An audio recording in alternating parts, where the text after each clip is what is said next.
बोले ए परिंदे यूं जमी पर बैठकर आसमान को क्या देखता है, ए परिंदे यूं जमी पर बैठकर आसमान को क्या देखता है, अपने पंखों को खोल जमाना सिर्फ उड़ान देखता है।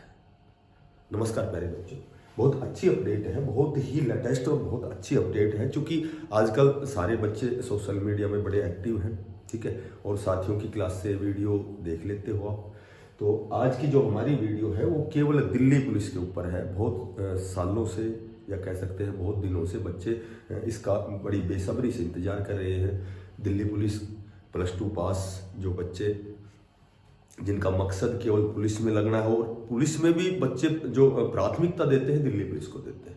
और क्योंकि दिल्ली पुलिस को इसलिए देते हैं कि राष्ट्रीय राजधानी क्षेत्र है दिल्ली, ठीक है, और भाई कॉन्ट्रैक्ट में सबसे ज़्यादा दिल्ली नज़दीक है और बहुत अच्छी नौकरी है दिल्ली पुलिस की, बहुत अच्छी पेमेंट है। तो इसी पे हम डिस्कस करेंगे। देखो, सबसे पहले एक नोटिस के बारे में आपको बताता हूँ। एक नोटिस 3-4 दिन पहले आया था, तो मैंने पूरा बढ़िया तरीके से उसको पढ़ा था। सारी जानकारी को मैंने एकत्रित किया है, ठीक है। मैं कल भी इसकी दिल्ली पुलिस की एक वीडियो बनाना चाहता था, परसों भी, लेकिन समय नहीं मिला। तो दिल्ली पुलिस की नोटिस की मैं आपको बात करता हूँ कि लगभग 42,700 कुछ पद हैं जो दिल्ली पुलिस के वैकेंट हैं, ठीक है। दिल्ली पुलिस में लगभग 42,000, हो सकता है 761 है, कैसे कुछ है, मैंने प्लस लगा दिया। तो 42,000 प्लस पदों पर ये नोटिस था कि ये जो जवान है दिल्ली पुलिस को 42,000 प्लस पदों पर उनकी नियुक्ति होगी।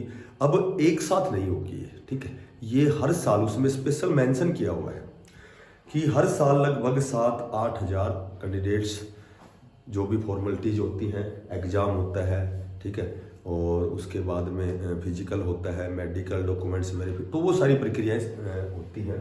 अब हम बात करते हैं कि एक तो बहुत अच्छी बात तो ये है कि पहले दिल्ली पुलिस डिपार्टमेंट द्वारा ये एग्जाम कंडक्ट करवाया जाता था, ठीक। जो दिल्ली का कमिश्नर होता है वो बोर्ड गठित करता था, उसके बाद में फिर नोटिफिकेशन आता था, उसके बाद की सारी प्रक्रियाएं चलती थी। अब इसमें स्पेशल लिखा हुआ है कि अब की बार बीच में फिर ये एसएससी कंडक्ट करवाती थी, पर एसएससी का जो शेड्यूल है वो बड़ा जैसे बिजी शेड्यूल है, व्यस्त है, बहुत से एग्जाम करवाती है एसएससी, इसलिए वापस ये जो भर्तियां होंगी ये दिल्ली का जो कमिश्नर है वो स्पेशल बोर्ड नियुक्त करेगा, ठीक है। वो पहले की तरह एज इट इज वो एग्जाम कंडक्ट होंगे। अब सिलेबस की यदि हम बात करते हैं तो पहले क्या होता था कि 60 नंबर का एग्जाम होता था, ठीक है। जब मेरे ख्याल से 2003, 4, 5, 6, 2010 से पहले, 2010 में राष्ट्रमंडल खेल हुए थे, तो उस समय लगातार 3 भर्तियां आई थी, बहुत बड़े स्तर पर आई थी। तो उस समय सिलेबस चेंज कर दिया था, ठीक है। पहले आता था 45 का मैथ रीजनिंग और 15 की जीके, 60 का। उसके बाद हो गया 50 की जीके, 15 का मैथमेटिक्स और 35 की रीजनिंग, 100 नंबर का।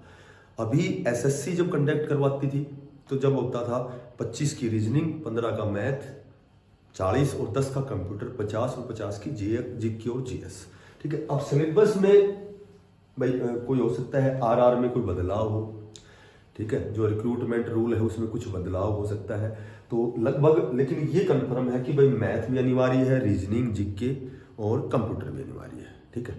तो लगभग सिलेबस तो वही रहना है, वो 100 नंबर का एग्जाम है।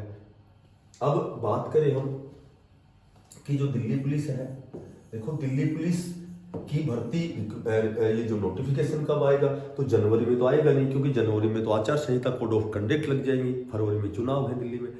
तो ये जो आपका रिक्रूटमेंट है ये दिसंबर में ही आएगा, ठीक है। दिसंबर लास्ट वीक में तो आना ही आना है, हो सकता है पहले भी आ जाए, तीसरे 3rd वीक में भी आ जाए। तो दिल्ली पुलिस के बहुत बड़े पदों पर लगातार भर्तियां होनी है।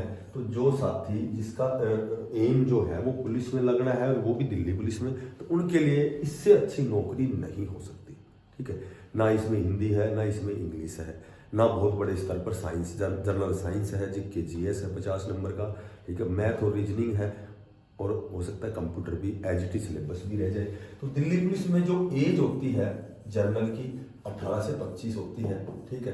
अब हम बात करें कि भाई ओबीसी नियमानुसार दिल्ली में, क्योंकि हर स्टेट से भर सकते हैं फॉर्म, इसकी लोकेशन भी दिल्ली रहेगी, प्रमोशन हो या कोई भी हो, उस नौकरी उसको दिल्ली में ही करनी पड़ेगी।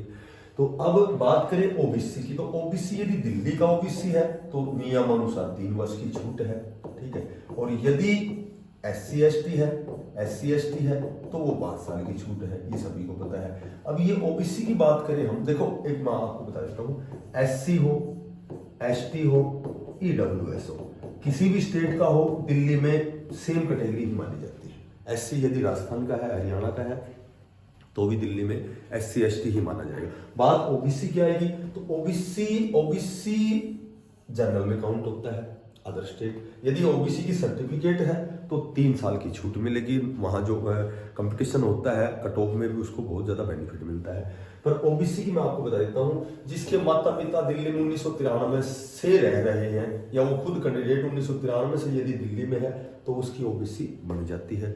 और जो 1993 के बाद आया है तो उसको ओबीसी की सर्टिफिकेट शायद नहीं बनती, ऐसा एक नियम है वहाँ, ठीक है। बात करें इसकी फीस की, तो फीस का स्ट्रक्चर वही है कि भाई जनरल हो, ओबीसी हो, ठीक है, या फिर EWS हो, 100 रुपये फॉर्म फीस होती है। और भाई SC हो, ST हो या फीमेल हो, ये मेल और फीमेल दोनों की भर्ती आएगी। तो ये जो है यहाँ कोई फीस भी नहीं ली जाएगी, नील कर देते हैं। सिलेबस आपको बता दिया, ठीक है। और लोकेशन दिल्ली रहेगी। बाकी तुम्हें ओबीसी ST साल बता दिया, 18 से 25 जनरल बाकी, ठीक है। तो लगभग नोटिस में तो यही चीज़ें थी।